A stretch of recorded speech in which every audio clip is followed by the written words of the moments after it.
Welcome to Penrose Learning, where we make understanding easy. In this video, I will explain how to use an SD card for internal storage. First, it's crucial to understand that not all Android devices support this feature, often called adaptable storage.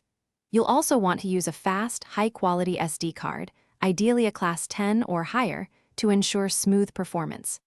Before you begin, make sure to back up any important files from your SD card, as it will be completely erased during the process.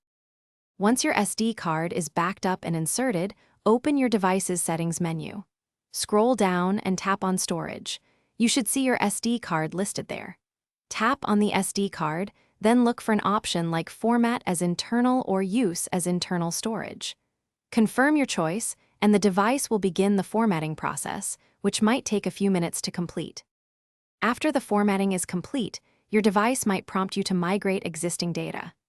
If not, you can usually find this option within the storage settings. This allows you to move apps, photos, and other files from your phone's original internal storage to the newly adopted SD card. You can also set the SD card as the default location for new app installations and downloads, maximizing your available space. Remember, using an SD card as internal storage means it becomes an integral part of your device. If you remove it, any apps or data stored on it will become unavailable, potentially causing system instability. The card is also encrypted and paired specifically with your device, so it cannot be easily transferred to another phone. Always use a reputable, high-speed card, like a UHS 1 or UHS 3, for the best experience.